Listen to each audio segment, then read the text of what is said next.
Olá pessoal, seja muitíssimamente bem-vindo.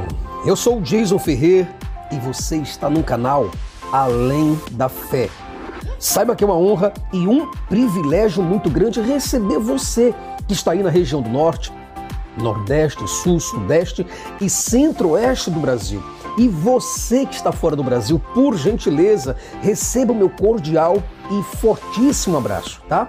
Bom, hoje falaremos sobre um tema que vai ser de suma importância, talvez um dos melhores vídeos que eu vá produzir neste canal, tá? Olha o tema, o grande arrependimento de Deus. O retrato, olha o subtema, o retrato da incompetência do Deus de Israel. Esse tema vai ser muito bombástico, porque eu vou te mostrar o motivo pelo qual o Deus das Escrituras, ele se arrepende. Por qual motivo ele se arrepende, sendo que esse Deus é onisciente. Então, se você gostar desse conteúdo, eu vou pedir a você encarecidamente, por favor, olha, inscreva-se, curta, comente, compartilhe, seja membro deste canal, ativa aqui o sininho das notificações e vou te pedir também encarecidamente, gente, me ajuda nesta causa, pessoal. Sabe, não é fácil carregar todo o peso desta responsabilidade aqui sozinho. Então eu vou te pedir encarecidamente, por favor, o canal Além da Fé, ele se manifestou para desfazer as mentiras e as obras maléficas das religiões. E o nosso trabalho, você que já conhece, você sabe o nosso trabalho qual que é. O nosso trabalho é de enfrentamento, por isso nos apoie e nos ajude a financiar este projeto, tá? Eu fico muitíssimamente agradecido a você que gosta do nosso trabalho e nós estamos aqui, gente, trabalhando duro, dia, tarde, noite, madrugada, para entregar a você um conteúdo de qualidade, de confiabilidade e de credibilidade. Mas para isso eu preciso que você me ajude nesta luta, tá ok? Bom, vamos chamar a vinhetinha e já já voltaremos para esse tema. Evapt-vupt. Fica por aí, hein? Vamos lá. Você sabia que Jesus é só uma personagem fictícia? Isso é tudo mentira. Eles não existiram. Tudo é alegórico. Tem mulheres sendo apedrejadas e enforcadas. Se a gente não usa um neurônio para pensar, eu falo, se você vê alguém ressuscitando morto, foram dizimados de forma covarde e extremamente brutal. Além da Fé com Jason Ferrer. Bom, estamos de volta para este tema importante. Eu espero muito que você que está em casa, tá? Que se possa, você que está no telefone, você que está aí no celular, no caso, você que está no notebook, no tablet, você que está nos assistindo em casa, muito obrigado pela tua preferência e muito obrigado por você estar aqui neste canal, tá? Agradeço de todo o meu coração. Antes de todas as coisas, eu quero começar com você o texto em Gênesis. Vamos mostrar alguns disparates desses textos, que está aqui inclusive em Gênesis, capítulo 1, versículo 3 e 5. Eu quero te mostrar que tudo que Deus fez, Ele achou maravilhoso e perfeito. Veja bem o texto, olha só. Capítulo 1 de Gênesis, capítulo 1, versículo 3. E disse Deus, haja luz e houve luz. E viu Deus que a luz era boa. E fez Deus separação entre luz e as trevas. O versículo 4 diz assim, e Deus chamou a luz dia e as trevas chamou noite. E foi a tarde e manhã, o dia primeiro. Agora, o versículo 10 diz o seguinte, e chamou Deus a porção seca de terra, e ao ajuntamento das águas chamou mares, e viu Deus que era bom. Versículo 12, e a terra produziu erva dando semente conforme a sua espécie, e a árvore frutífera, cuja semente está nela conforme a sua espécie. E viu Deus que era bom. E o versículo 13, foi a tarde e a manhã, o dia terceiro. Agora, o versículo 16, eu quero te mostrar, eu gostaria que você abrisse sua Bíblia. Eu estou usando aqui uma Bíblia Almeida, revista corrigida, uma Bíblia de estudo pentecostal, tá bom? Ela vai estar aparecendo para você ao contrário. Então, o versículo 16 diz o seguinte, e fez Deus os dois grandes luminares, o luminar maior para governar o dia e o luminar menor para governar a noite, e fez as estrelas, e Deus os pôs na expansão dos céus para iluminar a terra, e para governar o dia e a noite, e para fazer a separação entre a luz e as trevas, e viu Deus que era bom. Agora presta bem atenção no versículo 21 que diz o seguinte, E Deus criou as grandes baleias e todo o réptil da alma vivente, que as águas abundantemente produziram conforme as suas espécies, e toda ave de asas conforme a sua espécie. E viu Deus que era bom. Agora nós temos o penúltimo versículo de Gênesis, para que a gente possa acabar essa leitura. Aqui em Gênesis ainda, versículo 25. E fez Deus as bestas feras da terra conforme as suas espécies, e o gado conforme a sua espécie, e todo réptil da terra conforme a sua espécie. E viu Deus que era bom. Agora, o último versículo para que nós possamos encerrar a leitura de Gênesis capítulo 1.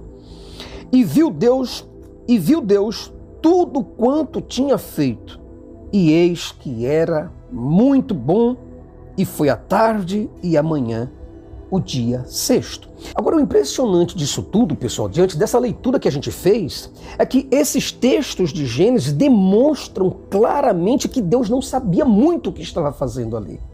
Tudo quanto ele fazia era muito novo aos olhos de Deus, era surpreendente aos olhos de Deus. Sabe, ele não sabia o que estava mexendo ali, ele não sabia o que estava fazendo. Ele pensava ter criado tudo corretamente, tudo perfeitamente, mas ele não sabia do resultado e das consequências de tudo quanto ele fazia. Quer dizer, Brasil, Deus só foi descobrir o problema e a gravidade, o lado pior, o lado horrível, as consequências desses problemas depois de ter feito tudo. É só você perceber os textos que nós lemos. E viu Deus, criou determinada coisa e viu Deus que era bom. Ele não sabia que era bom. Ele fez como quem diz, vamos ver no que vai dar. E você que está com a tua Bíblia aí ainda aberta, ou você que está com o celular vendo aqui a Bíblia online, por gentileza, abra aqui no capítulo 6 para você ter uma ideia de como que Deus agora vai começar a se arrepender de tudo aquilo que ele fez.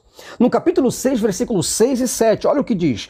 Então arrependeu-se o Senhor de haver feito o homem sobre a terra e pesou-lhe o coração. Olha que texto pesado. Agora o versículo 7 diz o seguinte: e disse o Senhor, destruirei de sobre a face da terra o homem que criei, desde o homem até o animal, até o réptil e até as aves dos céus, porque me arrependo de os haver feito. Deus fala aqui indignado, na verdade. Agora você imagina, Deus não aguentou a pressão. Ele não sabia das consequências. Ele não sabia o que o pecado ainda podia fazer com a sua própria criação. Quer dizer, o pecado deliberado e a rebelião da humanidade criou uma revolta no próprio Deus, a ponto dele se arrepender de ter feito aquilo. Ele disse, nossa, o que foi que eu fiz? Ele não sabia o que foi que ele fez. Tanto é que ele não sabia o que ele fez, que ele destruiu. Aqui na Bíblia está escrito que ele mandou o dilúvio e destruiu todos. Ele quis acabar com tudo que havia sobre a face da terra. Ele tomou uma ira total sobre tudo. Quer dizer, o mesmo pecado, Brasil, o mesmo pecado que havia destruído os anjos, foi o mesmo pecado que acabou com os planos de Deus e com a criação perfeita desse Deus onisciente. Deus não sabia que o pecado acabaria com a sua criação. O Deus bíblico demonstra ter emoção aqui. Ele demonstra ter sentimento. Ele demonstra ter atitudes, atos e intenções, demonstra ser apenas um ser humano aqui. Deus parece um ser humano. Deus se sentiu traído. Ele se sentiu desagradado e reagiu com frieza atacando a humanidade e todos os demais animais. Quer dizer, Deus se arrependeu, ele mudou. Ele se assustou com tudo quanto viu. Ele olhou e disse, não, isso não. Não foi isso que eu criei, não foi isso que eu quis, não foi isso que eu previ. E esses textos, Brasil, querendo os cristãos ou não, mostra que Deus não é onisciente. Está aqui, está escrito, está aqui na tua Bíblia. Esse texto por si só já demonstra que o Deus bíblico não é onisciente, ele não sabe do futuro. Se ele fosse onisciente, não destruiria a humanidade com o dilúvio. Quer dizer, em lugar de Deus destruir o pecado, ele deveria fazer o quê? Destruir o pecado, gente. Destruir o diabo. Aí não, ele resolve destruir a humanidade e os demais animais para tentar resolver um problema que ele mesmo criou. Ele não sabia de nada. Ele criou e ele mesmo quis destruir, porque ele não sabia que o pecado poderia derrubar os seus planos. Em outras palavras, será que Deus não sabia que após o dilúvio, a descendência de Noé seria pior que a anterior? É isso que eu quero falar. Será que Deus não conseguiu entender assim? Ora, eu vou destruir toda a humanidade agora, mas a humanidade que vai surgir de Noé até Abraão, até Moisés, e de Moisés até Jesus, e de Jesus até o século 21, vai ser a pior humanidade do mundo. Será que ele não pensou isso? Não, pessoal, porque ele preservou ele preservou Noé. Deus decidiu destruir tudo e refazer porque ele se arrependeu. Ele mudou de ideia, ele mudou de posição, ele mudou de opinião, Brasil. Além desse episódio, você vai ver também Êxodo capítulo 32, versículo 14. Deus, ele se arrependeu do que disse que faria ao povo. Ele mudou de ideia. Deus falou que faria uma coisa, mas quando viu que o povo mudou, aí ele disse, eu acho que eu vou mudar também. E não fez. Porque é o seguinte, Brasil, se ele de fato soubesse, se ele fosse onisciente, com certeza ele teria destruído Noé também ali naquele exato momento. Isso demonstra que Deus, além de não saber o futuro, Deus é ingênuo, é imaturo e desconhece completamente o futuro mais próximo. Coisas que vai acontecer, coisas que vão acontecer daqui a uma hora, Deus não sabe. Na primeira dificuldade, ele expulsou o homem do paraíso. Na primeira dificuldade, na segunda dificuldade, eu quero dizer, ele mandou o dilúvio. Se você sair aqui do livro de Êxodo, agora for para 1 Samuel, capítulo 2, versículo 30, eu vou ler para você, presta bem atenção. Ele diz o seguinte: portanto, diz o Senhor, Deus de Israel, na verdade tinha dito eu que a tua casa e a casa do teu pai andariam diante de mim perpetualmente. Porém agora, diz o Senhor, longe de mim tal coisa, porque aos que me honram, honrarei. Porém os que me desprezam serão envelhecidos. É o que está escrito aqui, versículo 30 de 1 Samuel. Deus fez uma promessa perpétua. Quer dizer, Deus fez uma promessa sabendo o quê? Se ele fez uma promessa perpétua, é porque ele sabia que ia ser perpétua. Não tinha como ser diferente. Mas Deus fez uma promessa perpétua e desfez o pacto, por ver que as coisas não saíram como ele pensou. E além de 1 Samuel, capítulo 2, versículo 30, como nós acabamos de ler, você vai ver que em 1 Samuel ainda, capítulo 15, versículo 35, Deus colocou Saul como rei de Israel. Mas ele não sabia, Deus não conhecia as intenções mais profundas do seu coração. Isso mostra detalhadamente que Deus colocou Saul como o primeiro rei de Israel, pessoal. Mas Deus não sabia das intenções e da profundidade das intenções do coração dele, nem das suas ações. Por isso, Deus se arrependeu de colocar Saul como rei. Disse, olha, eu coloquei o cara como rei, mas ele, me decepcionou.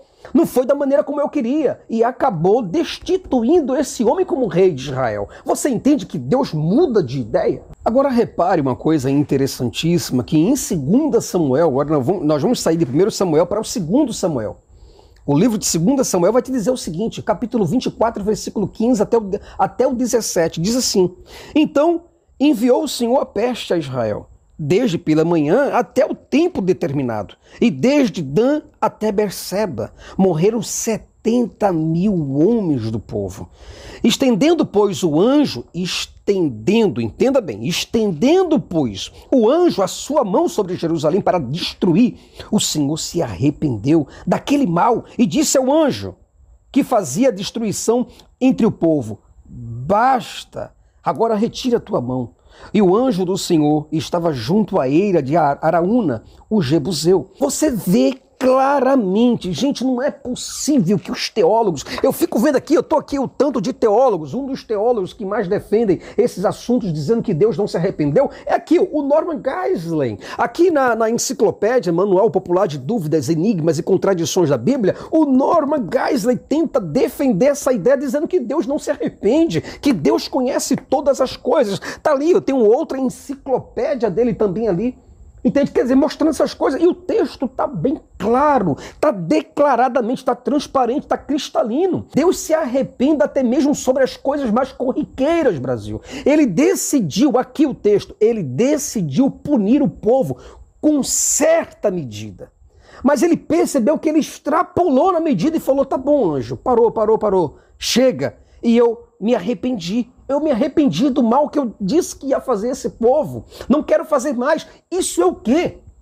Isso é uma mudança de estado. E essa mudança não foi uma mudança proporcionada pelo ser humano, não. É uma mudança diretamente do coração de Deus. Quer dizer, Deus não conhece o futuro.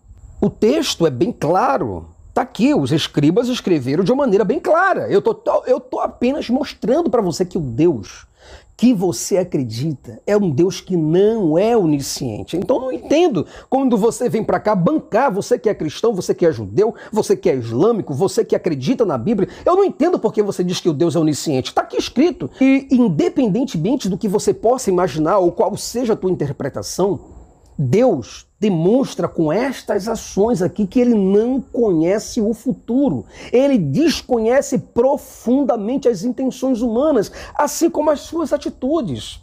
Aqui no capítulo 42 agora de Jeremias capítulo 42, versículo 10. Por favor, eu quero ler a Bíblia para você. Ah, mas você não é ateu? Sim, sou, mas estou lendo aqui para você. Eu estou te desconcertando dentro da própria Bíblia que você usa. E o versículo 10, ele diz o seguinte: se de boa mente ficardes nesta terra, então vos edificarei, e não vos derribarei, e vos plantarei, e não vos arrancarei, porque estou arrependido do mal que vos tenho feito. Deus não sabia nem a proporção do mal que ele cometia, Brasil.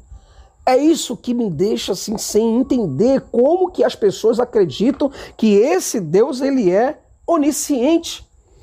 Mas esse aqui é mais um texto que registra o próprio arrependimento de Deus. Em Amós agora, Amós, só para você ter uma ideia, capítulo 7, versículo do 3 a 6, gostaria que você continuasse comigo, por gentileza, para que você pudesse entender. Eu sei que muita gente aí vai dizer para mim, porque crente adora dizer que as pessoas estão fora do contexto, né? Dentro do contexto estão eles, as interpretações deles, o que eles querem dizer. Isso está dentro do contexto. Aí qualquer outra pessoa que venha duvidar dessa interpretação é porque você não leu o texto, você não entendeu o contexto e você está criando um pretexto para criar uma heresia. Aqui em Amós, capítulo 7, do versículo 3 até o 6, vou ler para você.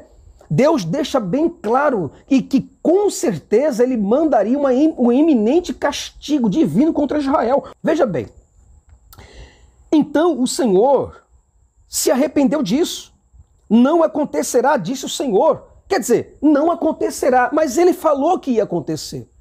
O interessante é isso. Ora, se ele em algum momento diz que alguma coisa vai acontecer, é porque vai acontecer. Ele não tem como mudar, ele é imutável. Mas quando ele diz que determinada coisa que iria acontecer não vai mais acontecer, então quer dizer, são dois destinos diferentes? O que Deus previu e o que Deus não previu, ou Deus previu duas coisas completamente diferentes, dois destinos completamente diferentes, é o que está escrito. Então o Senhor se arrependeu disso.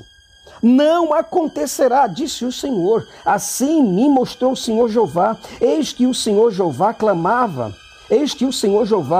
clamava que queria contender por meio de fogo. E consumiu o grande abismo e também queria consumir a terra. Então eu disse, Senhor Jeová, cessa agora, como se levantará Jacó, pois ele é pequeno. E o Senhor se arrependeu disso. Nem isso acontecerá, disse o Senhor Jeová.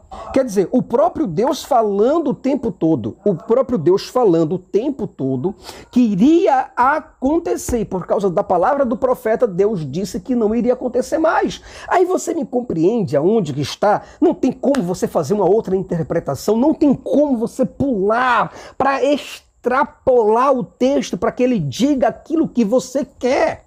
O castigo que viria em forma de gafanhotos, aqui, Viria calor intenso, fome generalizada e a terra seria completamente destruída. Mas ele, o Deus de Israel, o próprio Jeová, mudou de ideia. Se ele mudou de ideia e não faz o que colocou para fazer, é porque é o seguinte, gente, ele não sabe das consequências futuras. Isso é simples. O que a gente deve fazer mais aqui diante disso? Se você sair de Amós e for um pouco mais adiante, para Jonas, né, um profeta menor, você vai ver uma coisa interessante. No capítulo 3, versículo 10. E Deus viu. Olha que coisa interessante. E Deus viu as obras deles, como se converteram do seu mau caminho.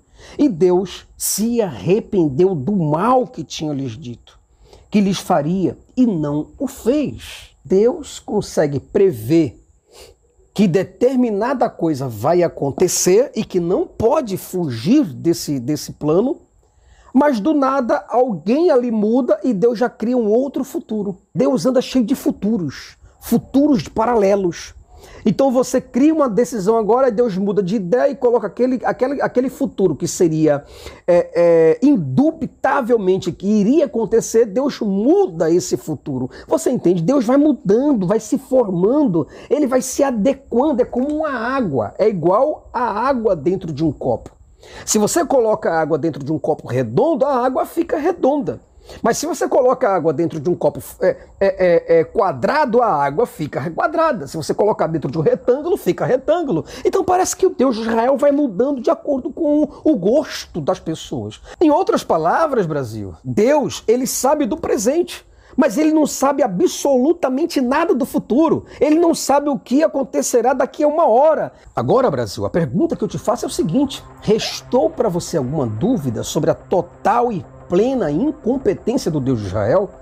Gente, o judaísmo, o cristianismo e o islamismo têm um Deus que é aparentemente perfeito, é aparentemente onipotente, onisciente, onipresente, mas é um Deus que vive se arrependendo e se irritando com os resultados de suas próprias ações. Aí estas coisas eu não consigo entender. Como que um Deus vive arrependido e irritado com as suas próprias decisões, coisas que ele tomou, aí a pessoa vai lá e age diferente e ele fica irritadinho. Então, o que vemos em toda a Bíblia é Deus tentando o tempo todo corrigir seus próprios erros. O problema do cristão é que ele não quer ver a realidade, ele deseja crer, independentemente dos fatos, e crê em suas próprias correntes. Dentro do cristianismo existem várias correntes que ele mesmo não acredita. Ele só quer acreditar naquilo que lhe convém. É o viés de confirmação. Eu preciso apenas acreditar naquelas coisas que eu já queria acreditar. É claro, é óbvio, é notório,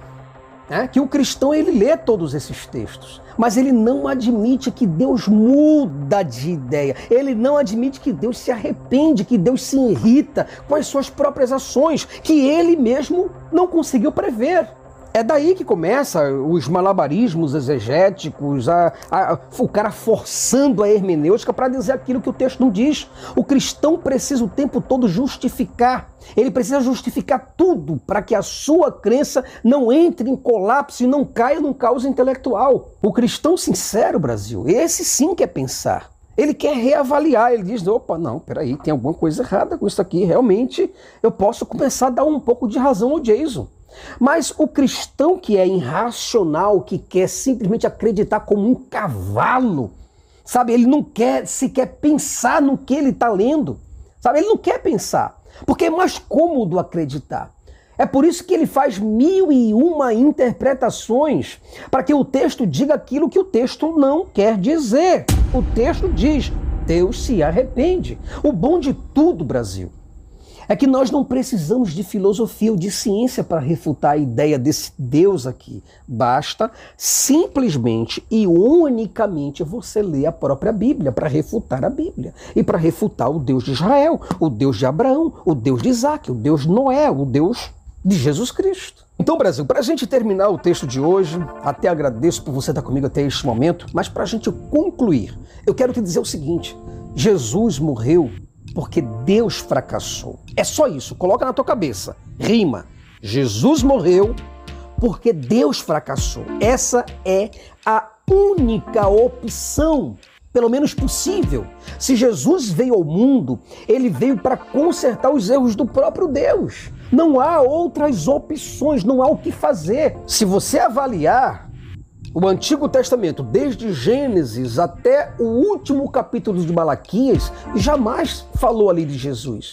E o Deus assassino e sádico do Antigo Testamento jamais teve um filho, ou fez qualquer referência a isso, exceto de maneira totalmente simbólica e se referindo excepcionalmente ao seu povo. E nada além disso, acabou. Então, independentemente da sua crença ou das ideias que você possa formular, eu quero te dizer o seguinte, presta bem atenção. Jesus Cristo é somente um filho fabricado pelo cristianismo para o Deus judaico, quase 1000 anos depois do Antigo Testamento. Então, para a gente concluir, eu espero muito que aqueles que acreditam na Bíblia entendam pelo menos o motivo pelo qual nós não acreditamos na Bíblia, nos deuses das religiões e por que somos ateus. Eis aqui o motivo pelo qual nós somos ateus. Tá bom? Então, pessoal, muitíssimamente obrigado por tudo, um fortíssimo abraço para você. Agradeço a você que publica meus vídeos no Twitter, você que publica meus vídeos, que sugere meus vídeos lá no Instagram, no Facebook, no TikTok, você que está em todas as mídias sociais, você que tem um bom e excelente coração, você que sabe o prejuízo que a religião causa, o caos que a religião causa. Você que me ajuda através do Pix, meu muito obrigado por tudo. Eu espero muito de todo o meu coração, pessoal. Por favor, me ajude. Eu estou aqui, olha, sem computador, eu estou sem notebook, sabe? Sem nada para poder trabalhar, somente um celular. Vou balançar aqui, ó, somente um celular, tá vendo? Um celular para poder trabalhar com vocês.